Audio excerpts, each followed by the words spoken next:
Hello everyone, my name is Frida Biale, and on this channel I explore the culture, history, and stories around Hasidic Jewish communities. Today, for my long-form interview series, I will be speaking to distinguished Jewish history scholar David Biale about the seminal book Hasidism, A New History, of which he was a lead contributor. This wonderful book, which I have behind me on my shelf, and which I've read several times since its publication in 2017-2018, has been my single most valuable resource in understanding the meta-narrative around the history of the Hasidic Jewish movement. If you want to know where the Hasidic movement comes from, about the different dynasties, how it changed over time, this book tells the comprehensive story in a readable, extremely balanced way. I've met and worked with several of the wonderful people involved with this project, but never had the opportunity to speak with David, and I'm so glad that he agreed to speak with me on the story in this book as much as we're going to get to today. Let me give you a brief bio on David Biale. David Biale is Emanuel Ringelblum Distinguished Professor Emeritus of Jewish History at the University of California at Davis. He was educated at Harvard University, UC Berkeley, the Hebrew University, and UCLA. He's the author and co-author of 7 books, including Hasidism, A New History, and in 2011 he won the UC Davis Prize for undergraduate teaching and scholarly achievement. David lives with his wife in Berkeley, where he bakes bread and practices piano. So welcome, David. Thank you for agreeing to do this. I would like to begin our discussion by summarizing, if you can, the book that we are talking about today. Our book is actually, I say our because it was 8 of us wrote the book. It was not just me. It could only be written by a team because the subject is so big and so vast and so varied that it requires actually quite a bit of specialized knowledge. This is actually the first and only history of Hasidism that covers the movement from its outset, even before it began, to more or less the present day. All the other earlier histories only typically treated the 18th century. So in that sense, our book is really different. And it's a very big book because it's a very big history. So let's then start with how the book tells the narrative of the origin of the Hasidic movement. I'm going to ask you, I suppose, what is the general narrative and how does this book maybe tell a different narrative? So the narrative that earlier historians sketched out, particularly Simon Dubnow, who wrote the first history of Hasidism, and followed by people like Gershom Scholem, Martin Buber, they typically saw Hasidism as a kind of romantic revolt against the power of the rabbis, a kind of a populist revolt, if you want to call it that, of the uneducated, of the folk.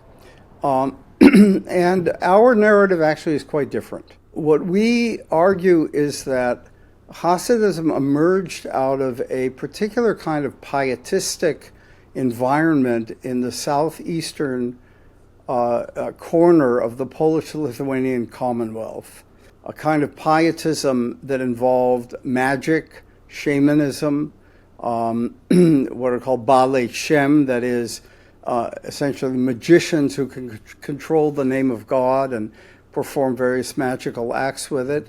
The earliest, or the founders of Hasidism, most notably, of course, Israel Baal Shem Tov, as you can tell from his title, he belonged to this pietistic circle of shamans.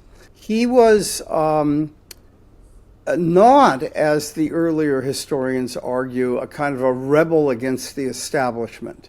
Instead, and this is one of the members of our group, Moshe Rossman, found back in the 1990s, actually. It's one of those fantastic finds that historians live for. He was studying the tax rolls of the town of Midjibuj, which is where the Baal Shem Tov was, and he discovered the Baal Shem Tov's name on the tax rolls.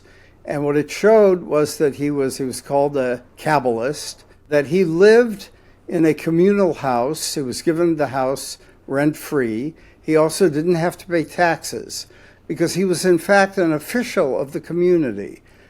His job was to write amulets, magical formulas for members of the community. So the Baal Shem Tov was not some kind of a rebel wandering around in the forest. He may have wandered in the forest, we don't know. The later legends claim that he did. But the most important point is that he was really part of the kind of Jewish elite. And in that capacity, he actually attracted to himself a group of, I would not call them necessarily disciples. They were more colleagues. They were other people, like-minded people. For example, Yakov Yosef of Polnoi, who was a preacher in his town. In other words, he was the Baal Shem Tov's equal in terms of his learning and so forth. And it was people like that who gravitated to the Baal Shem Tov for his teachings. Where the Baal Shem Tov differed significantly from this pietistic environment in which he operated was specifically his teaching about joy. Because one of the main characteristics of these Baalei Shem, they also call themselves Hasidim. We render that in English with a lowercase h to distinguish it from Hasidim, uppercase h, that is the followers of the movement. These Hasidim, and this goes back actually to the Middle Ages, they believed very much in severe penances.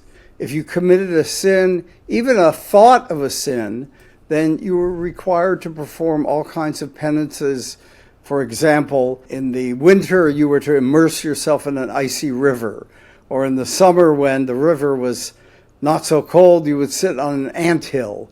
In other words, you would torment your body in order to achieve a kind of atonement for your sins or even your thoughts of sin. And the Baal Shem Tov, in a very important letter that he writes to Yakov Yosef, one of the very few documents that we think is authentic, like the historical Jesus, the Baal Shem Tov didn't really write very much. We have only a handful of things that he wrote. This we think is probably authentic. And he writes to Yakov Yosef and he says, I understand that you fast twice a week as a form of penance. He said, you should not do this. That's not what God wants from you. God wants for you to worship him with joy. And oy vavoy that you should commit these penances. Instead, follow my way. And that, we think, is really a very significant departure from the kind of culture of this kind of pietistic elite and distinguishes the Baal Shem Tov in terms of his teaching. And one can say, I think, with some accuracy, that all of Hasidism believes in this to some extent or the other. That is, because Hasidism, as I'm sure we'll discuss in a few minutes, is really a movement of movements. It's not just one cohesive movement. It has many different groups, and they each emphasize different aspects of the teaching. But the worshiping God with joy is indeed, I think, one of the cardinal aspects of the movement. Dancing, singing. There's even a wonderful story from the Warsaw Ghetto. Emanuel Ringelblum, you mentioned that my chair is named for Emanuel Ringelblum, who was the historian of the Warsaw Ghetto. And he relates that after a Nazi action in which members of the family of the Bratslav Hasidim, who were there in the ghetto, were killed, he went and watched as the Bratslav Hasidim danced and sang with joy. And he was astounded. Here they had endured a horrible tragedy, and yet their response was expressions of joy. So that is, I think, one of the hallmarks of Hasidism that goes back to the Baal Shem Tov.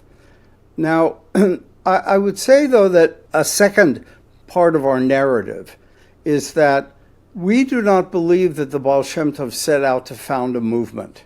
There's no evidence that he did. He gathered this circle of colleagues around him, They went off, and some of them wrote down his teachings. But it's not at all clear that he had in mind to found something like what we call Hasidism. The founding of the movement really happens in the next generation. So he dies in 1760, and one of his main colleagues was a very learned Kabbalist named Dov Ber, the great Magid of the town of Mezrich. And Dov Ber had a group of followers, including some fairly learned people, who came and sat at his table, and he taught them. And then there emerged opposition to his teaching. There was a cherem, a ban against Hasidism that was promulgated in the town of Brody, and signed by the great Gaon of Vilna, the greatest Talmudist of that period. Dov Ber convened a group of these disciples in July of 1772, and he basically said, let's figure out what we're going to do about this opposition. And we think that actually that moment forms the beginning of the movement.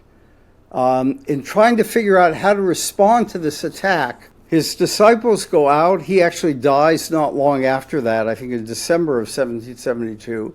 And his disciples go out and they found courts of their own, and they begin to promulgate his teachings.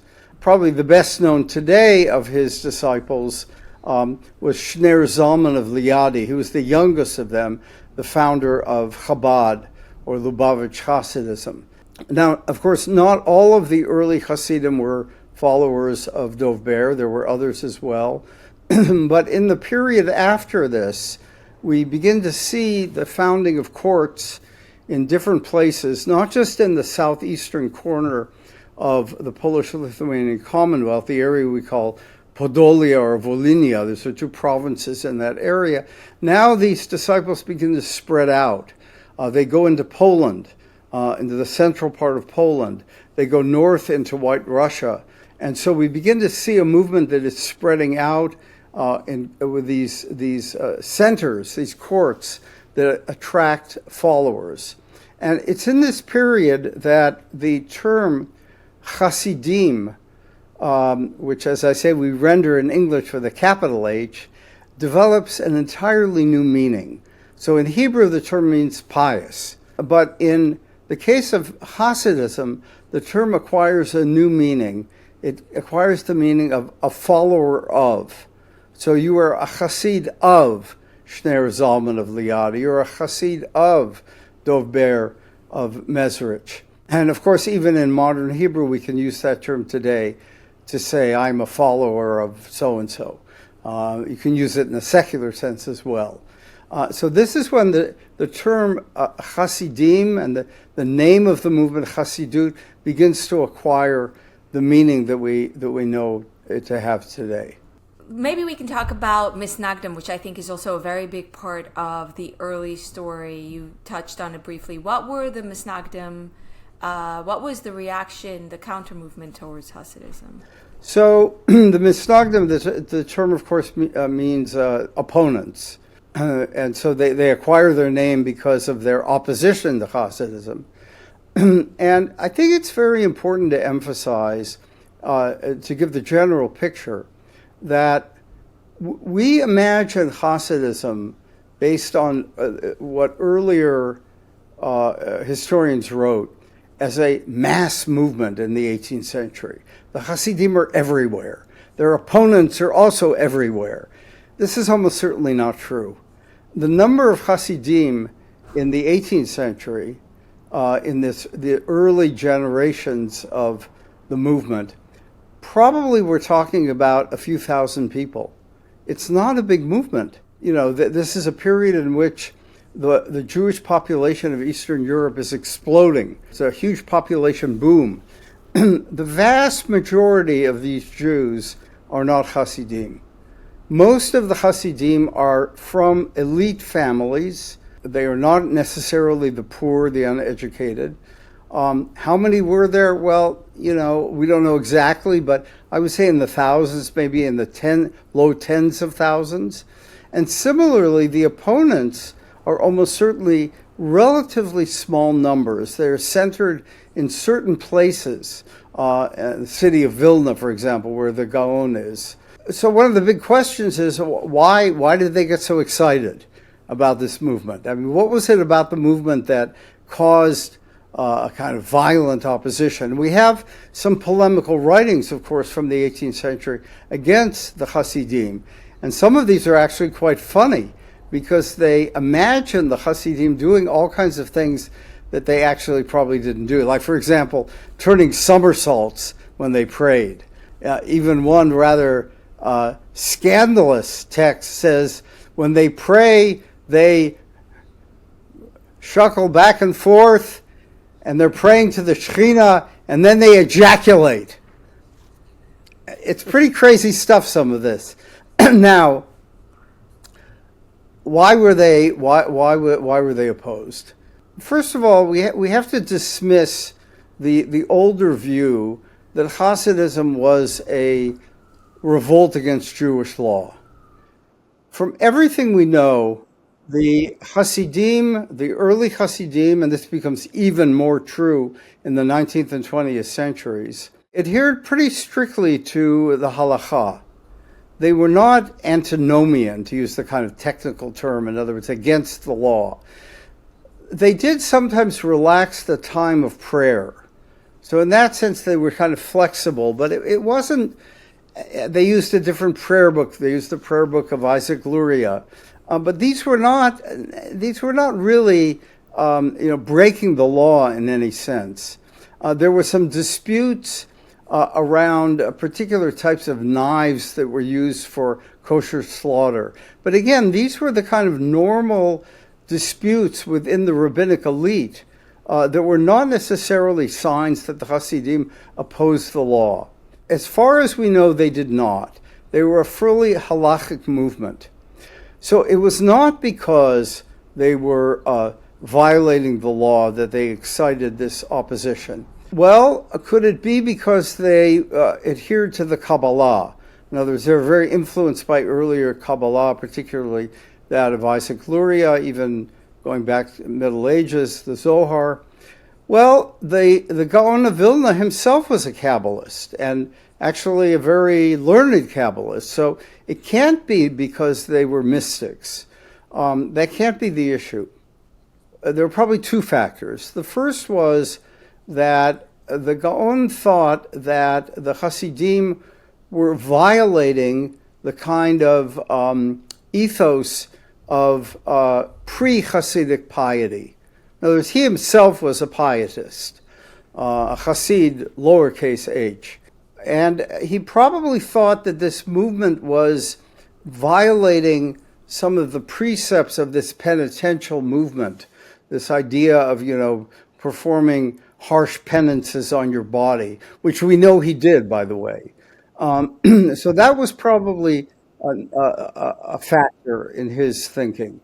A second factor probably had to do with confusing the Hasidim with the vestiges of Saboteanism. That is, the Messianic movement from the 17th century that penetrated Poland, and there were followers of Shabtai Tzvi actually in the very geographic areas where Hasidism first emerged. In Podolia, there were a lot of these Sabbateans. And then, of course, in the 1750s, Yaakov Frank, who was a kind of a follower of Shabtai Tzvi, developed his own movement. It's a whole story unto itself, in which the Frankists end up converting to Catholicism in 1759. So it's possible that the Gaon and others of these opponents thought that what they were witnessing was a kind of outbreak of Saboteanism rather than something that was really quite different. We actually think that, there is evidence of influence by Saboteanism on certain Hasidic leaders. For example, Nachman of Bratslav almost certainly was aware of Sabbatean texts and and was responding to them.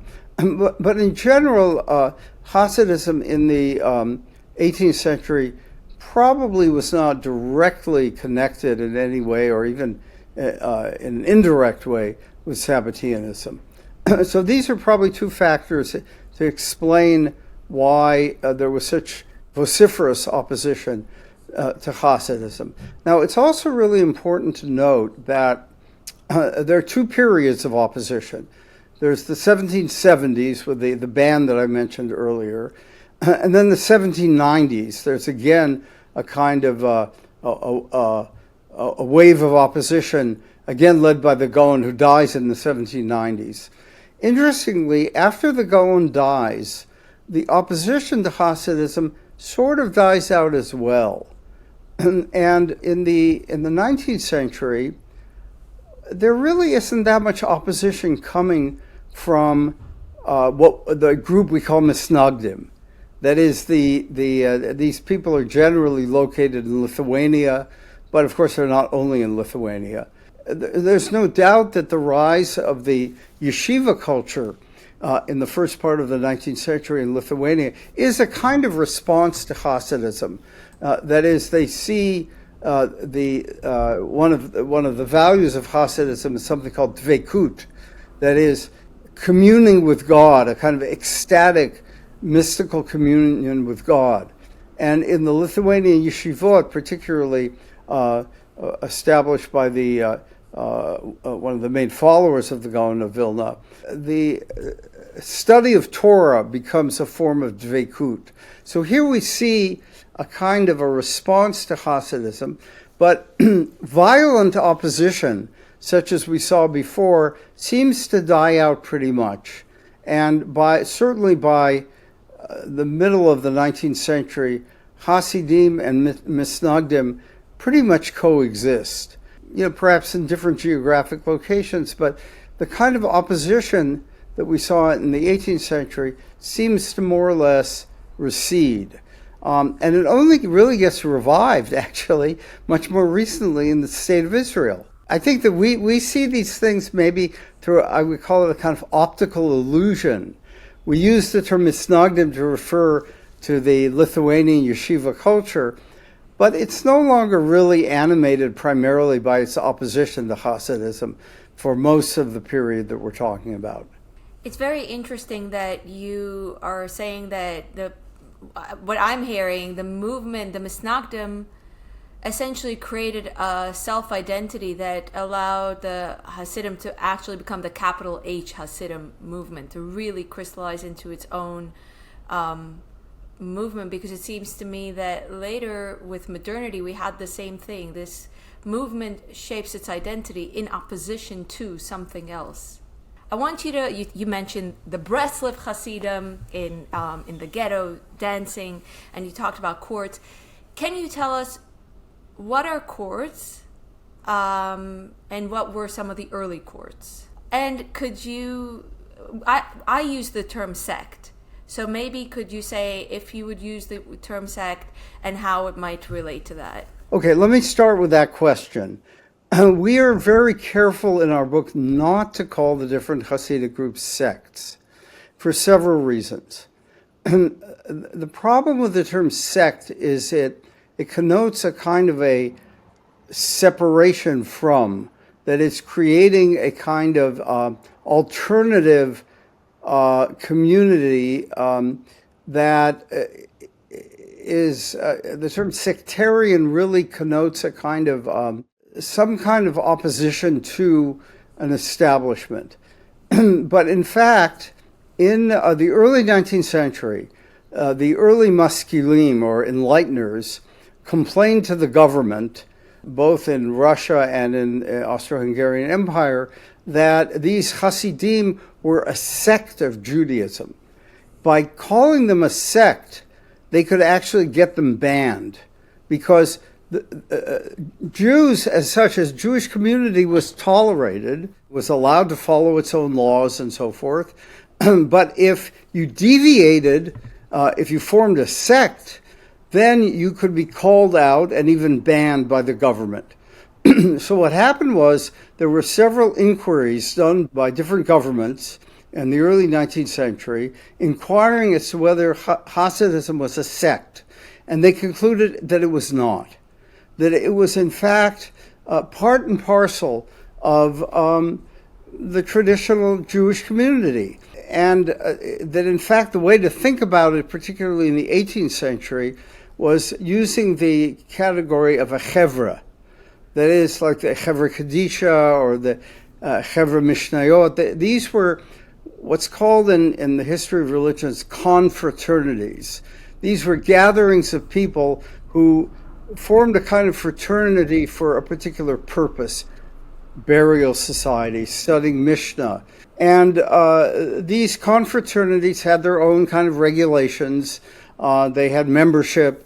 They were typically only male, which is very important. We may come back to that question later. And that's probably the best way to think about Hasidism in the early years, as a kind of fraternity, not a sect at all.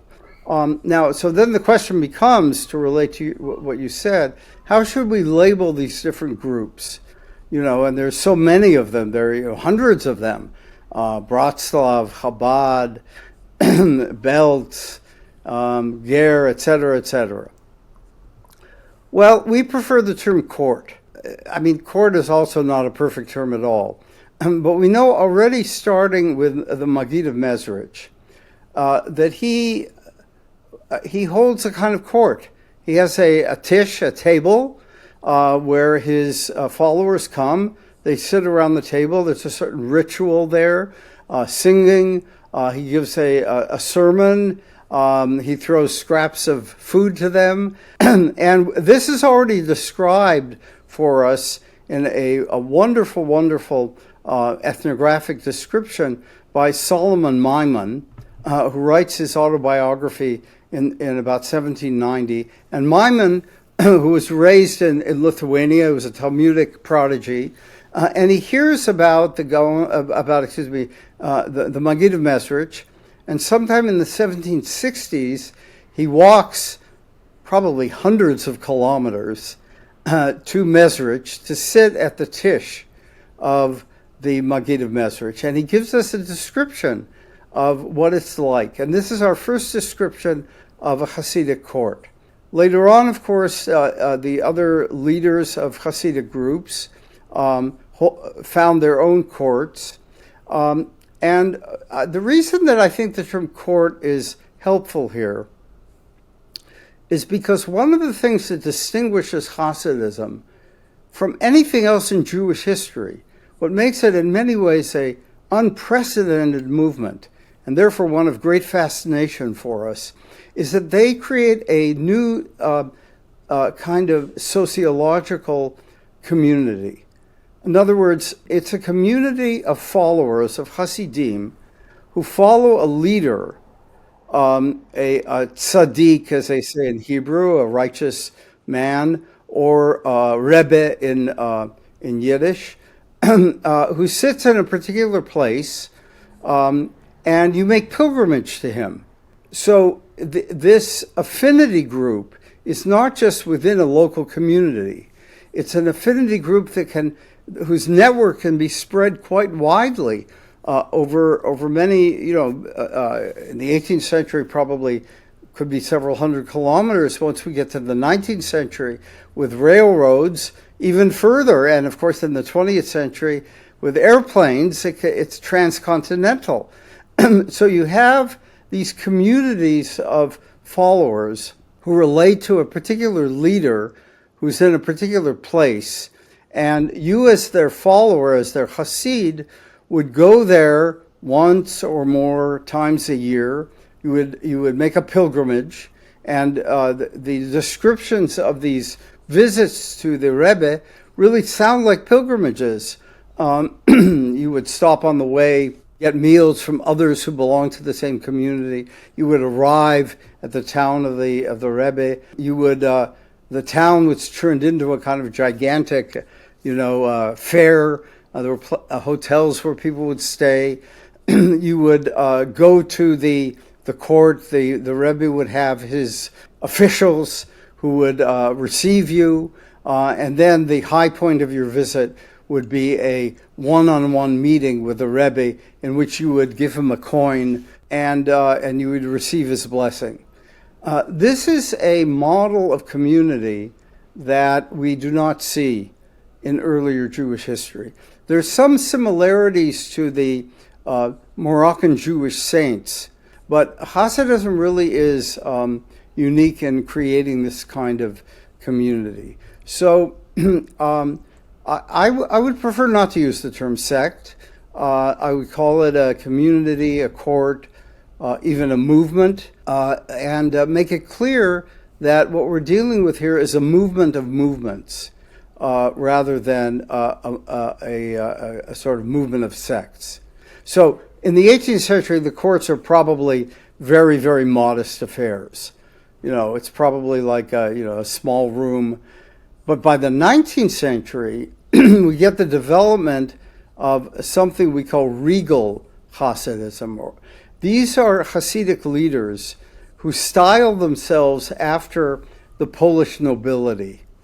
And they create in some cases, in most cases probably they're not that rich, but the really rich ones, like Belts, for example, they build opulent palaces. Their synagogues are enormous. They ride around in carriages. They have servants. They have gardens. It's really quite remarkable.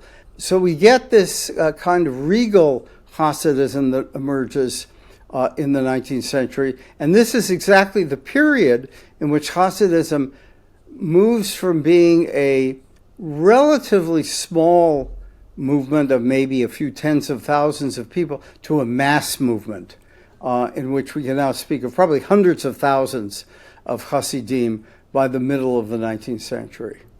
I want to say that the issue with the word court, I don't want to get too bogged down with it. The issue with the word court in contemporary parlance, I did notice, and I do think about the word sect, which I know is controversial. The issue with the word court is, to me, seems to be particularly about the leadership element of Hasidic dynasties, meaning the home and the entire regal procession. It's very hard to say this is the school of the Satmar Hasidic court or of the Belz Hasidic court. It sounds to me to not fit. We don't have a really perfect word for this. And you're right. The court puts the emphasis on the leader. But the leader is really important. Hasidism without the tzaddik is not Hasidism. You can take away all kinds of other things. I want to ask you to describe the relationship between the Hasidic tzaddik or Rebbe and his followers in particular. What besides the pilgrimage makes this relationship different from a Orthodox Rebbe in a synagogue? Yeah. Well, I think that a lot of it has to do with the fact that the leader, the Rebbe, is considered to have certain kinds of powers that an ordinary town rabbi would not have. That is, the Mara Da'atra, the rabbi of a town, is really a legal authority, and you go to him with legal questions. Now, there are cases where the Hasidic rabbis are also town rabbis, but they're fundamentally different. You go to the Rebbe because you believe he has magical powers. He can intercede with God for you. If you're ill, perhaps he can help cure you. If you're a woman who cannot conceive, perhaps his blessing can make you fertile. These are powers that an ordinary rabbi usually is not thought to have. So in that sense, the Rebbe is a very powerful figure. He has almost, in a lot of the stories, clairvoyance. He can see things that ordinary people cannot see. So, for example, my late sister, who was in Chabad, she and her husband lived in England. They bought a house, or they were on the verge of buying a house. So they sent a question to 770 Eastern Parkway, should they buy this house? And they got back a blessing, yes, you should buy the house. Well, the next day, actually, the town council condemned the house. So it turned out the Rebbe's clairvoyance failed. But that's the kind of thing you would rely on the Rebbe. That is, that he would be able to see things and to give his blessing from a distance that an ordinary rabbi would not have the power to do. So I think it's something fundamentally different from rabbinic authority generally. So let's talk more about the Rebbe, the leadership, and maybe tell us about what differences in styles there were between courts. Yeah, so each of these leaders had his own style. I mean, as I say, some of them were this sort of regal style where, you felt you were in the presence of nobility. Others had much more of a common touch. Some of them were distinguished by their singing. Some of them by their learning. So there's certain Hasidic groups where knowledge of the Kabbalah continued to be very important. Other groups where it completely disappeared. So one of the groups, and one of the really early regal groups, Rizhner Hasidim, they later become Sadagora. So Israel of Ruzhin was very proud of the fact that he wasn't learned, and he would tell stories. His stories are very important, but they were stories that were devoid of any kind of deep Talmudic or Kabbalistic knowledge. So each of these groups had its own particular character. We mentioned earlier the Bratslav Hasidim, who are, of course, very unique in that when their founder, Nachman of Bratslav, dies in 1810, they do not have a successor, and they are known by other Hasidim as the Tota Hasidim, so-called dead Hasidim. That is, they follow a dead Rebbe, and this was considered to be scandalous that you would follow a dead Rebbe, and they were actually persecuted by other Hasidic groups in the 19th century. When they went to make pilgrimage to Uman, where Nachman is buried, people would, throw rocks at them and so on. They were considered, kind of the oddball hippies of their day. Actually, they are today as well. And if you studied the teachings of Nachman of Bratslav, which I have, and they're very profound, he was a very profound thinker. He was deeply, deeply immersed in Lurianic Kabbalah and very original in his teachings. So his followers would, that's something they would get in touch with by following that particular movement. And then, in the case of Bratslav, there was also the form of prayer, which Nachman advocated. That is, going into the forest on your own and basically yelling out to God. This is a very typical only of this particular group of Hasidim. So each one is different, and each one has its own character. In the case of Chabad, which is also, Shneor Zalman was also quite a learned Kabbalist, it's a much more intellectual movement than other Hasidic movements. But Shneor Zalman was not too happy having pilgrims coming and knocking at his door all the time. So he developed an alternative model, which was that of the so-called shluchim, that is, of emissaries. And he would teach these emissaries his teaching, and they would go out and would educate the followers. And that way he would not be burdened by having pilgrims coming all the time to his court. And that model, of course, persists to this day, where the Chabad shlichim or shluchim go out over the whole world, establishing Chabad houses and teaching the particular Torah of Shneor Zalman. So each of these is very, very different. One aspect that we should mention, in the early years, Hasidism was not dynastic. But starting in the early 19th century, really around the time when Shneor Zalman dies in 1815, Hasidism now begins to become a dynastic movement, so that a Rebbe will anoint his, usually one of his sons, Sometimes it could be a son-in-law. Sometimes it could be a favored student to take over and to continue the movement. And of course, today, the dynastic principle is very, very important in Hasidism, and they try to preserve it. Except in Breslov and Chabad, which is mentioned in the book as the exceptions.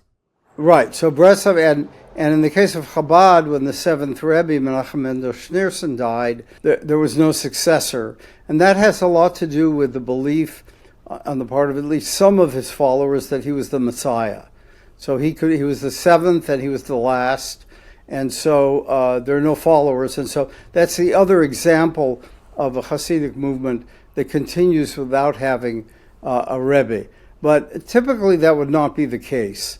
The Rebbe is so important that it's very hard for the movement to continue without it. And that's one of the remarkable things about Chabad. I mean, after all, he died now. Next year it'll be 30 years, and the movement flourishes without a leader, which is quite, I mean, it's actually a testament to his, I would say, organizational genius to have created a movement that could continue without him.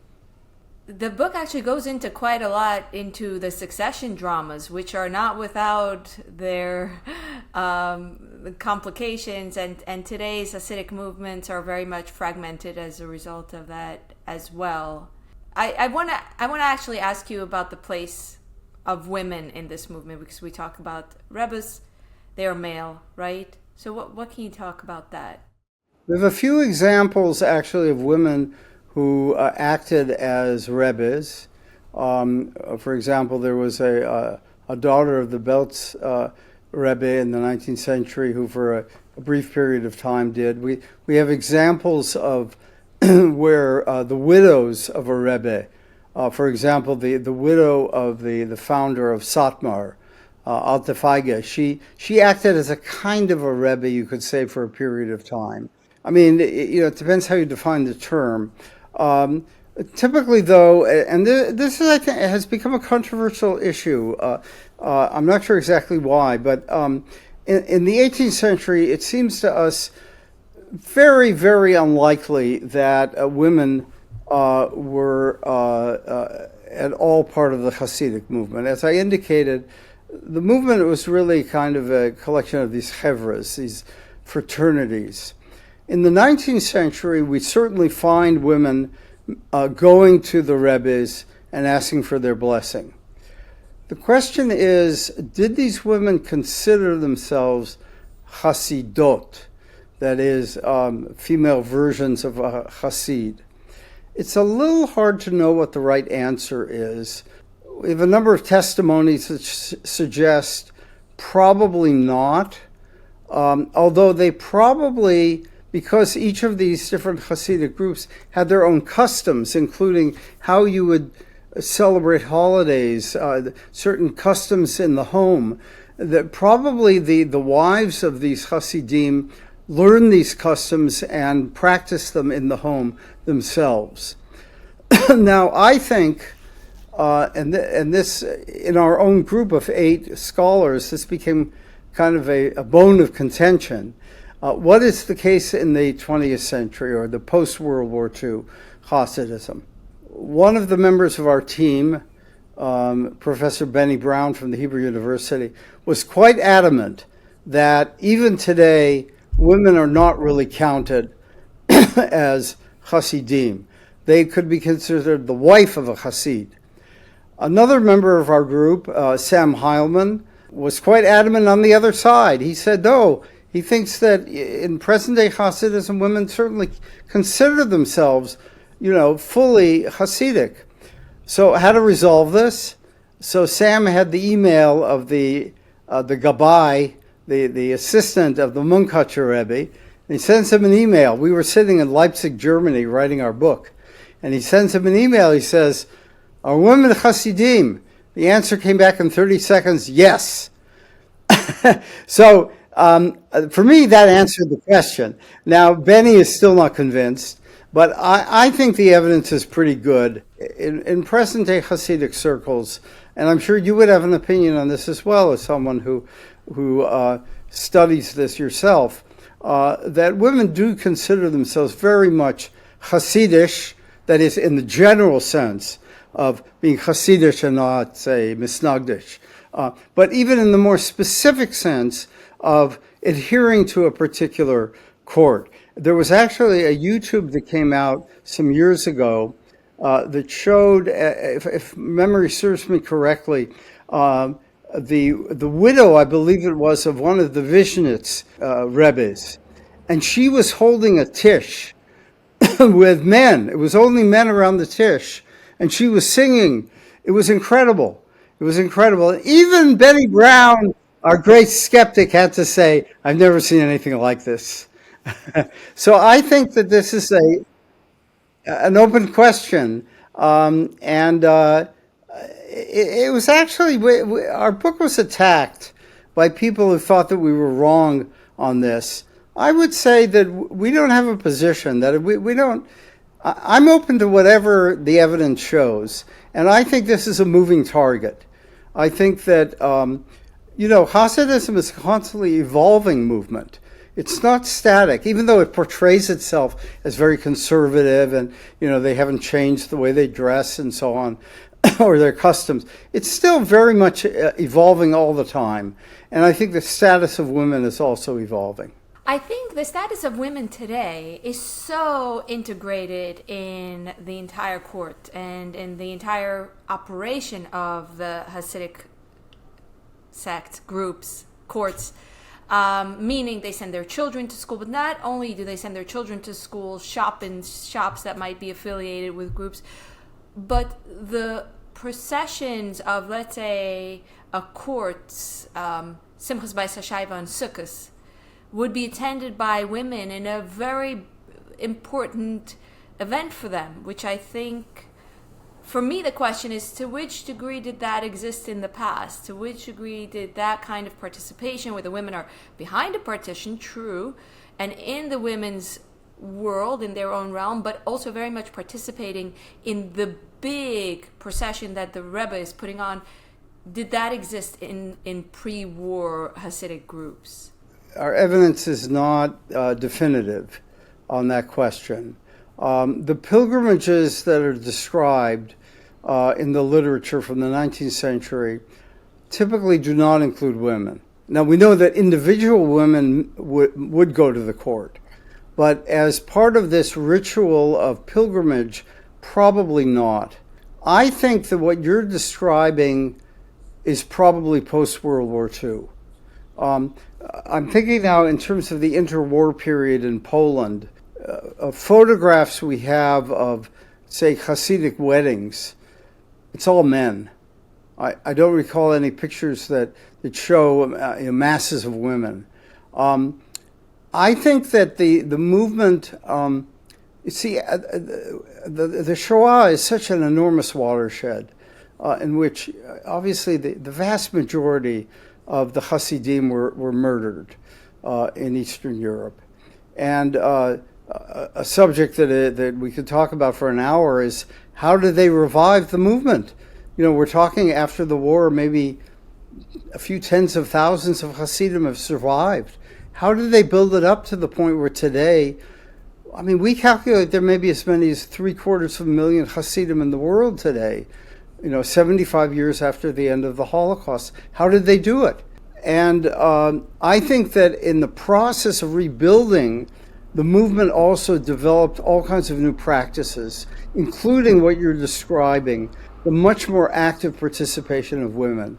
And I think that this is a sign, not so much of the influence of the modern world directly, but rather the needs of the community. The community needed to develop itself in certain ways to be much more sustainable. And so I think the role of women evolved. Now, on the question of how did they do it, well, one of the things that we point out in the book is that the Hasidim were relatively successful in saving their leaders. So some of the top leaders, Chabad, Ger, Belz, Sadmer, of course, they were able to get their people out. I mean, each one with a different story. In the case of Satmar, of course, the irony is that he was saved by the Zionists, which he opposed greatly. But in any case, the fact that the leaders could survive, obviously not in, there were many cases where they did not, but where they did survive, they could form a nucleus after the war and begin to rebuild, usually by recruiting from survivors who themselves may not have been Hasidim before the war, but now gravitate towards these surviving leaders, and their educational institutions become very important for rebuilding as well. So that's a story that I think we tried to tell that story, but I think that the full story is not yet known, and still requires a lot of research. How did they do this? There's a wonderful book now on Williamsburg, on how the Satmar rebuilt their community there, which is a very dramatic story. Which I think that we need more research of that sort to be able to understand how these communities did it. One of the popular narratives around the Shoah and Hasidic groups is that before the Holocaust, they lived with Gentiles, they were exposed to the world, they had a lot more interactions with non-Hasidim, and after the Holocaust, they created these insular bubbles in places in the West, like in New York, where they became extremely conservative. So there's a narrative I often hear of the Holocaust birthed a conservatism. I wonder what you would answer to that. I don't think so. No.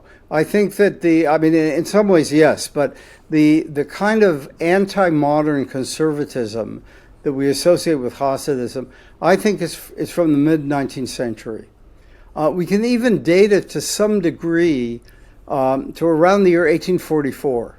Why 1844? Because it was in 1844 that the Tsarist regime promulgated something called the Dress Decree, that is, ordering the Jews to dress in modern dress.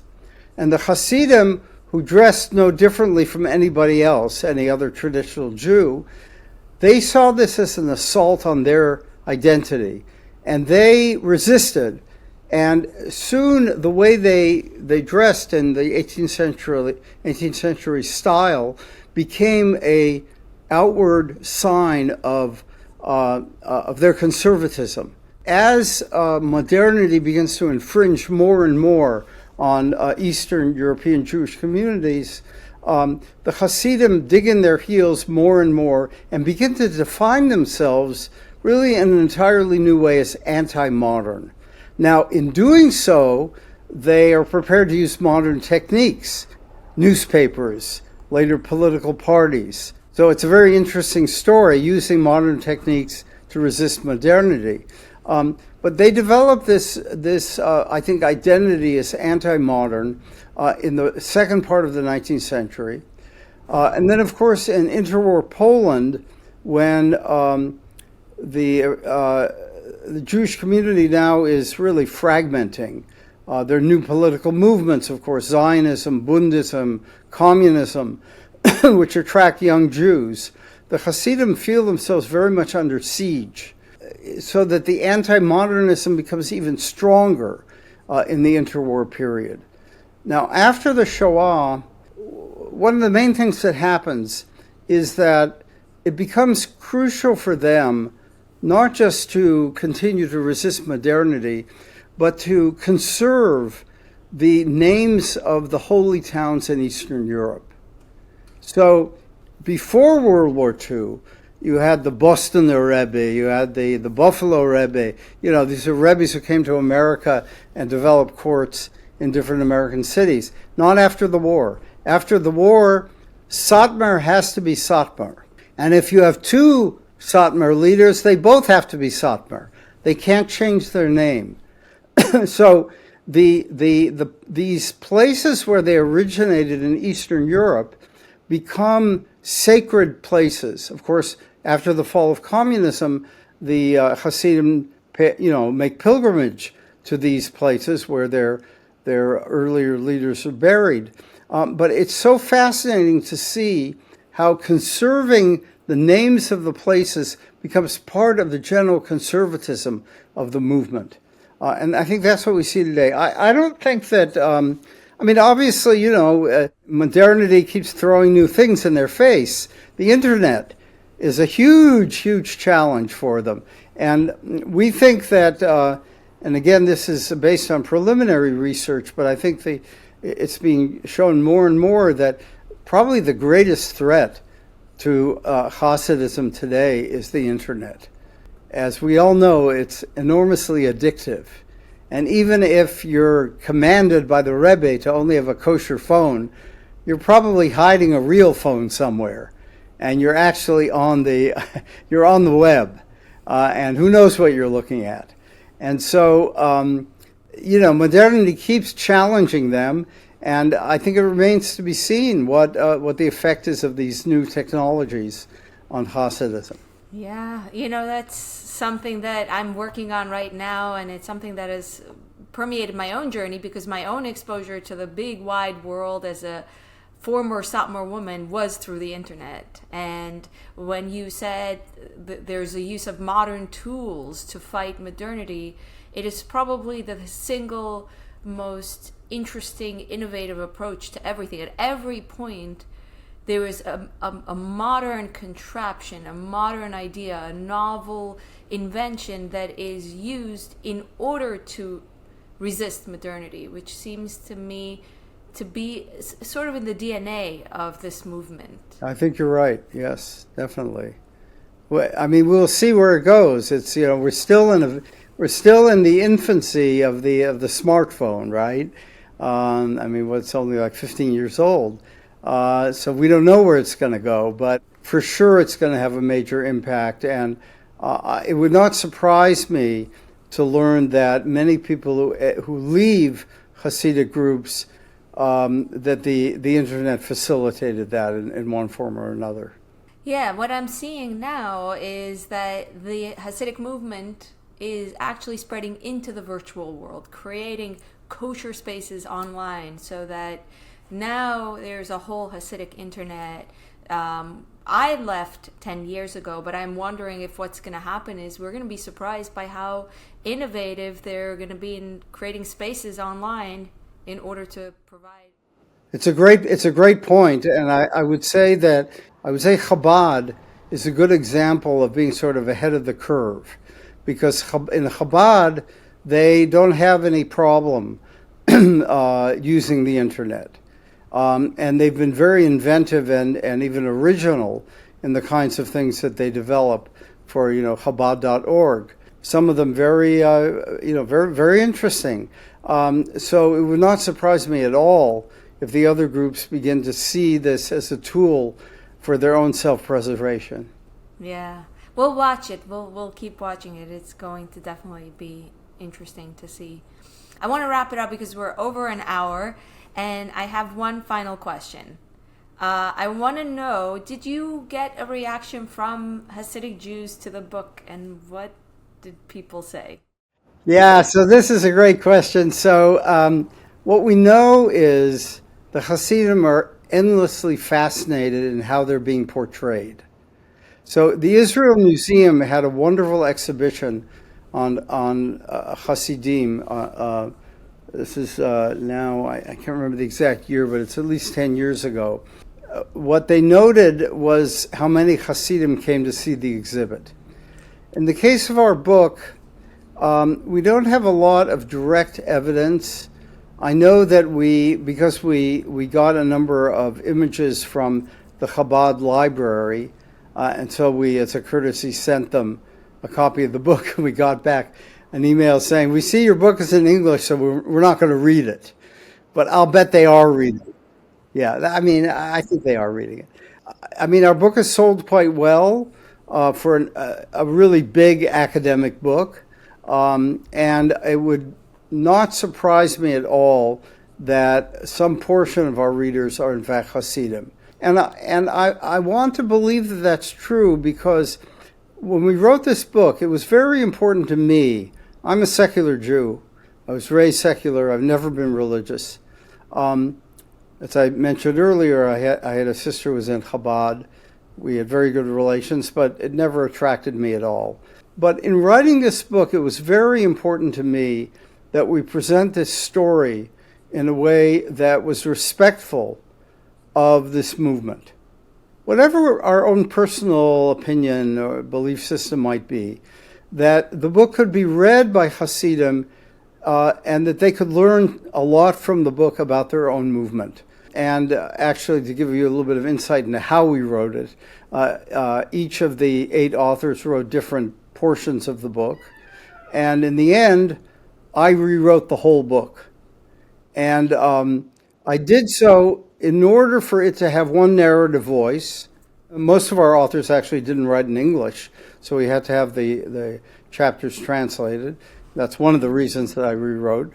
But more importantly, so that the book had the same kind of style to it and the same feel, that this is a serious presentation of the history of the movement that should be accessible to people who are totally secular, people who are not Jewish, and Hasidim themselves. That was the goal, and I want to believe that we achieved that.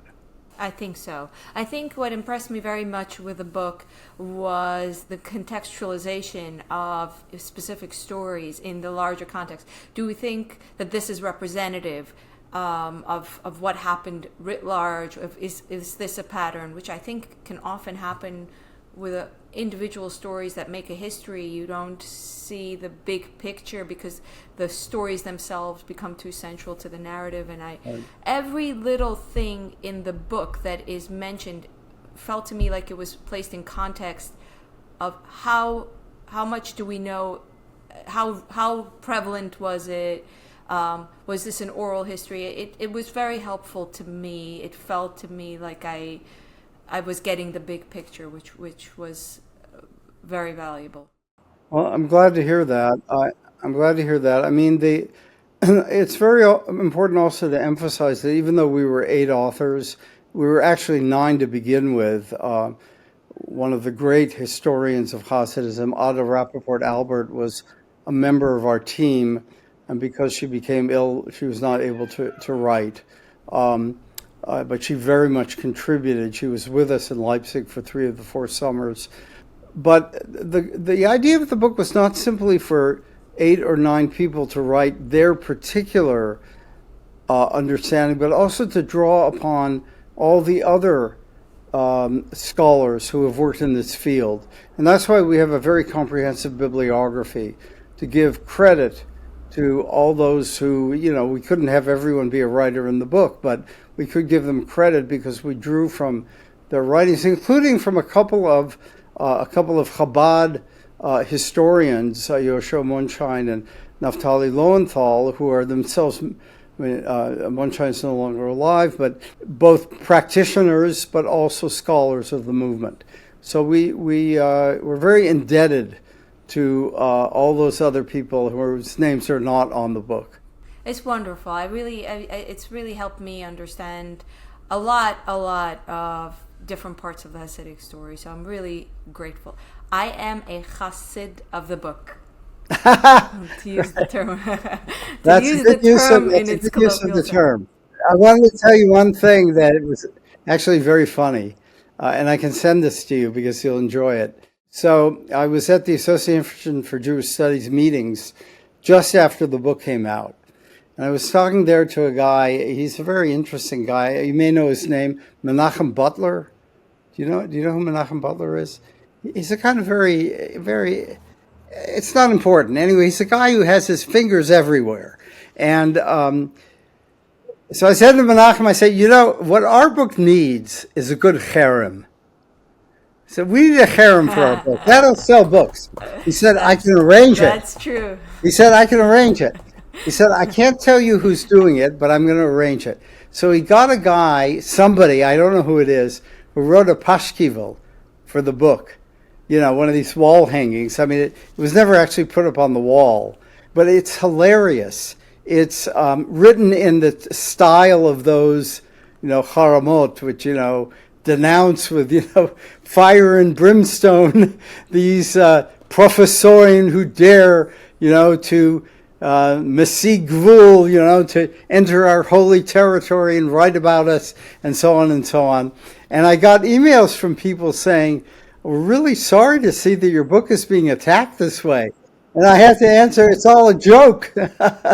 I'll send it to you. You'll enjoy it. Yeah. I'm surprised that calling the Baal Shem Tov the Jesus of the Hasidic movement didn't ruffle any feathers. It seems Lahavdil is kind of...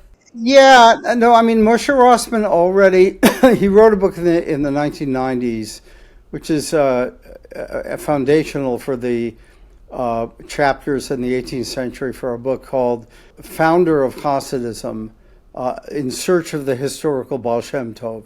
And that's a takeoff on the famous book of Albert Schweitzer, In Search of the Historical Jesus. So what Rossman argues, and I think it's quite right, is that these kind of movements usually develop after the founder is no longer alive. Just like Jesus, we don't know exactly what are authentic teachings, but we know what later followers said were authentic. And it's really the same with the Baal Shem Tov. We have a tshuva, on ritual knives. We've got the letter to Yakov Yosef. We have this letter he wrote to his brother-in-law, Rabbi Gershon.